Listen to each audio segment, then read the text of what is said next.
Bismillahirrahmanirrahim. Assalamu alaikum. Welcome to dear students, computer science in 9th class. I am Suhail Ali, as a lecturer in computer science. तो dear students, हम chapter number 1 problem solving को discuss कर रहे हैं, जिसका lecture number 4। तो students, हम lecture number 4 को डिस्कस करने से पहले हम अपना लास्ट लेक्चर रिव्यू करते हैं कि हमने अपने लास्ट लेक्चर के अंदर क्या पढ़ा था। हमने अपने लास्ट टॉपिक के अंदर इम्प्लीमेंटेशंस और प्रोग्राम्स के बारे में पढ़ा था कि प्रोग्राम को किस तरह से इम्प्लीमेंट किया जाता है, प्रोग्राम को किस तरह से लागू किया जाता है। उसके बाद मेंटेन किया था, मेंटेनेंस ऑफ प्रोग्राम्स, कि प्रोग्राम की देखभाल किस तरह की जाती है और किस तरह से उनको मेंटेन रखा जाता है, बेहतर किया जाता है। उसके बाद हमने प्रोग्राम डॉक्यूमेंट के बारे में पढ़ा था कि हम किस तरह से प्रोग्राम को डॉक्यूमेंट कर सकते हैं। उसके बाद हमने प्रोग्राम डॉक्यूमेंट करने के मुतालिक इसकी कुछ चीज़ें पढ़ी थी, कुछ टाइप्स पढ़ी थी। वो टाइप क्या थी कि हम किसी मसला में अपने एल्गोरिथम की वजाहत करेंगे, डॉक्यूमेंट डिज़ाइन की वजाहत करेंगे, फिर प्रोग्राम टेस्टिंग की वजाहत पढ़ेंगे। यानी कि ये चीज़ें हम अपने लास्ट टॉपिक के अंदर स्टडी कर चुके हैं। तो हमारा आज का टॉपिक है algorithm.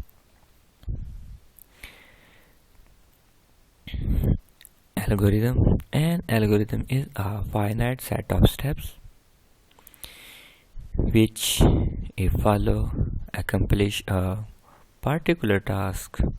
An algorithm must be clear, finite, and effective. The simplest form of algorithm is step from algorithm, like a to-do list. It consists of sequence numbers, steps. तो एल्गोरिथम क्या होता है? एल्गोरिथम से मुराद different steps का मजमूआ है, जिस पर हम अमल करके अपने किसी भी प्रॉब्लम्स को सॉल्व कर सकते हैं। एल्गोरिथम में बयान करदा तमाम स्टेप्स को एक सीक्वेंस के साथ प्रोसेस किया जाता है, जिसमें प्रॉब्लम का सॉल्यूशंस सामने आता है, यानी जिसमें आपको आपके प्रॉब्लम का सॉल्यूशन मिल जाता है। एल्गोरिथम के ज़रिए मसला हल करने का अमल ज़्यादा आसान होता है, ज़्यादा सादा होता है और आम फहम होता है। इसमें आप अपने प्रॉब्लम्स को step by steps equal parts में, छोटे छोटे हिस्सों में डिवाइड कर लेते हो। एल्गोरिथम को पार्ट्स में डिवाइड करने का फ़ायदा क्या है? जब आप अपने एल्गोरिथम को पार्ट्स में, छोटे छोटे हिस्सों में डिवाइड कर लेते हैं, तो उसको एक्सप्लेन करना आसान हो जाता है, मिस्टेक के चांसेस कम हो जाते हैं।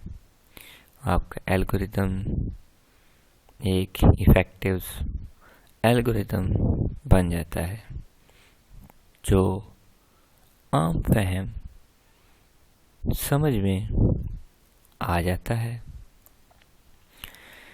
उसके बाद हमारे पास स्ट्रक्चर फॉर डेवलपिंग एल्गोरिथम्स है कि एल्गोरिथम की हिकमत अमलियाँ क्या है, कि एल्गोरिथम को क्रिएट करते हुए हम कौन सी हिकमत अमली को इस्तेमाल करते हैं।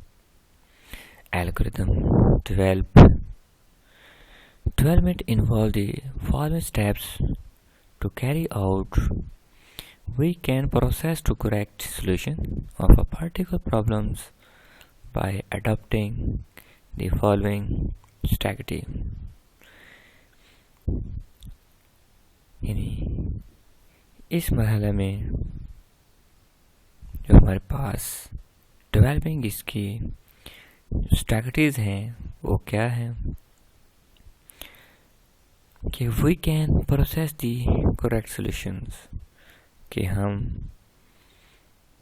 प्रोसेस करते हैं एक थ्रू सॉल्यूशन को बनाने के लिए पार्टिकुलर प्रॉब्लम्स को bye adopting the following strategy. जो हमारे पास मतलब जो स्ट्रैटेजीज हैं, हिकमत अमलियाँ हैं, उनको अपनाते हुए हम अपने प्रॉब्लम्स को सॉल्व करते हैं, उनका सॉल्यूशन एक बेहतर अंदाज में बयान करते हैं। चलिए चलते हैं नेक्स्ट स्लाइड की तरफ कि हमारी स्ट्रैटेजीज क्या है।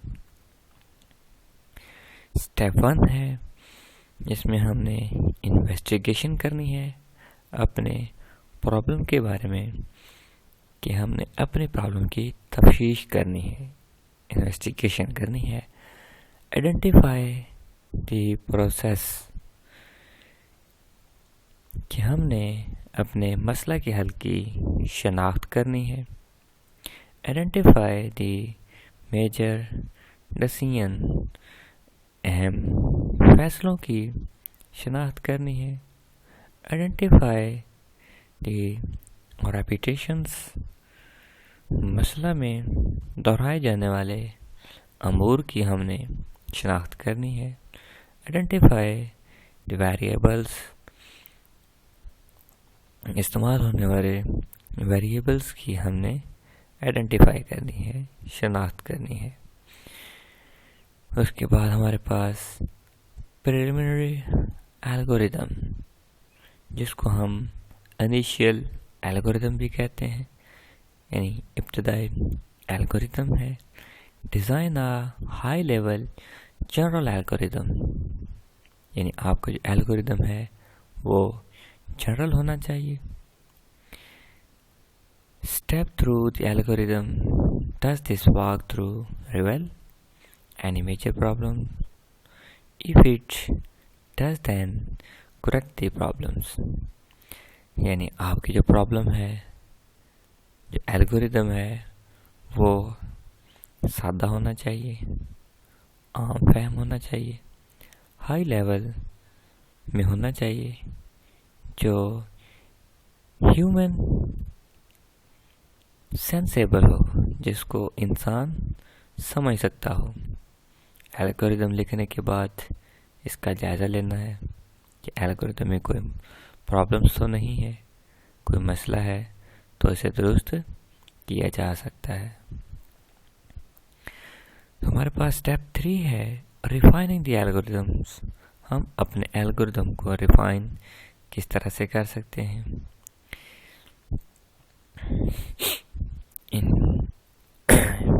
Incorporate any requirements indicate in step 2, यानी हम अपने स्टेप 2 में किसी भी रिक्वायरमेंट को शामिल कर सकते हैं। Group together process where appropriate, group together variables where appropriate. उसके बाद test and algorithm again by stepping through it. जहाँ मुनासिब हो अवामल को ग्रुप की शक्ल में इकट्ठा करना है, जहाँ मुनासिब हो तो मुतग़यरात को हमने ग्रुप की शक्ल में इकट्ठा करना है, यानी उनके वेरिएबल्स को इकट्ठा करना है।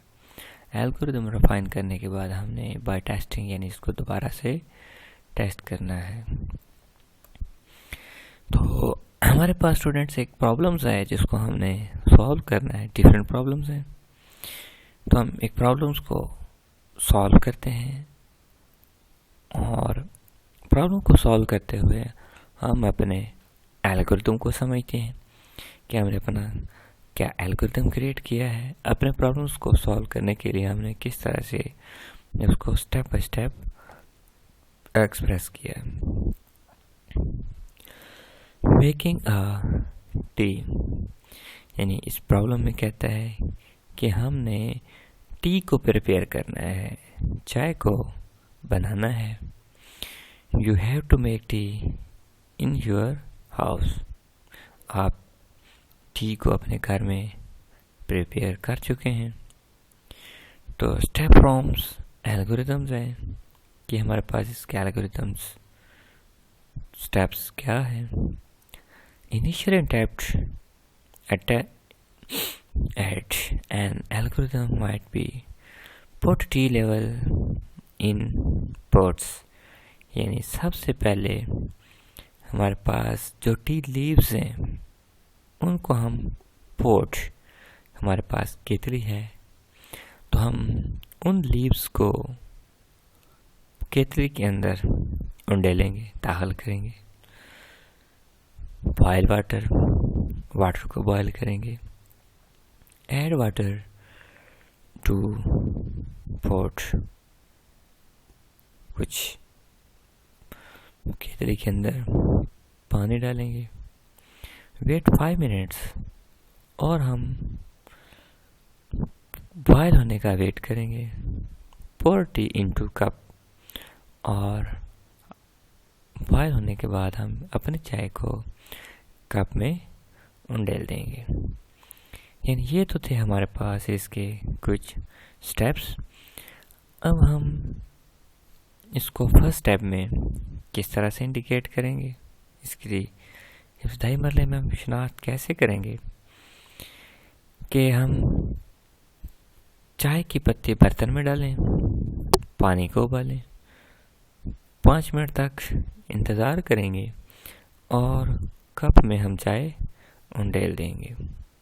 अगर बात की जाए और रिक्वायरमेंट की, तो हमारे पास रिक्वायरमेंट के लिए स्टेप 1 होगा। तो उसमें हम क्या करेंगे, जो हमारे पास चाय की जो टिबिया है उसको खोलेंगे, फिर चाय से भरा हुआ 1 चम्मच निकालेंगे। यानी हमारे पास जो पत्ती है, टी लीव्स हैं, उनका हम 1 चम्मच यानी कि 1 टीस्पून हम निकालेंगे और पत्ती से भरा हुआ 1 चम्मच हम बर्तन में डाल देंगे और चाय का डब्बा बंद कर देंगे। यानी ये तो थी हमारे पास इसकी रिक्वायरमेंट। उसके बाद स्टेप 2 में हम जाएंगे। स्टेप 2 में हम केतली को पानी से भरेंगे। अगर हमारे पास इलेक्ट्रिक केटल है, बिजली वाली केतली है, तो हम उसका स्विच ऑन करेंगे। अदरवाइज़ हम अपना जो सिलेंडर गैस है उसको हम ऑन करेंगे। इसके बाद पानी उबलने का इंतज़ार करेंगे और केतली का स्विच ऑफ कर देंगे। इसके बाद हम नेक्स्ट प्रोसेस में चले जाएंगे कि अगर चाय आपकी प्रिपेयर हो चुकी है तो चाय का कप लेंगे, फिर हम केतली को चूल्हे से उतार देंगे, चाय को कप में उंडेलें हत्ता कि कप भर जाएगा। फिर हम केतली को वापस रख देंगे और नेक्स्ट स्टेप के अंदर हमने चाय को गैस के सामने सर्व करना है। केतली को टोंटे के नीचे रखेंगे, फिर टोंटी खोलेंगे, केतली के भरने का इंतज़ार करेंगे और टोंटी को बंद कर देंगे। इसी तरह आप अपने किसी दोस्त को कॉल करते हैं तो दोस्त को कॉल करने के लिए आप टेलीफोन सेट उठाते हैं। सबसे पहले उस टेलीफोन सेट की टोन चेक करते हैं। अगर उसमें बीप की आवाज़ आ रही है तो आप अपने फ्रेंड्स को कॉल करते हैं, अदरवाइज़ आप उसको रख देते हैं। यानी बीप की आवाज़ इंडिकेट करती है कि आपका टेलीफोन सिस्टम चल रहा है या नहीं। अगर चल रहा होता है तो आप अपने दोस्त का नंबर डायल करते हैं। नंबर डायल करने के बाद 1-2 सेकंड बेल जाने का इंतज़ार करते हैं। अगर बेल जा रही होती है तो आपका दोस्त फ़ोन नहीं उठा पाता तो आप दोबारा से उसको बैक कॉल करते हो। अगर आपका दोस्त आपकी कॉल रिसीव कर लेता है तो आप उसके साथ बातचीत करना शुरू कर देते हैं। अपनी बात को कंप्लीट करने के बाद आप अपनी कॉल को एंड कर देते हैं। तो स्टूडेंट्स, आज के टॉपिक में हमने एल्गोरिदम के बारे में पढ़ा, एल्गोरिदम की स्ट्रैटेजीज के बारे में पढ़ा, उसकी स्ट्रैटेजीज क्या थी, उसके प्रोसेस क्या थे। फिर हमने 2 एग्जांपल्स पढ़ी। प्रिपेयर टी है, किस तरह से टी को प्रिपेयर किया जाता है। फिर दूसरी एग्जांपल हमने अपने दोस्त को कॉल करने के बारे में पढ़ी थी कि उसमें हमने किस तरह से अपने एल्गोरिदम को क्रिएट किया हुआ था। तो स्टूडेंट्स, इसी के साथ हमारा आज का लेक्चर कंप्लीट हुआ। अल्लाह हाफिज़।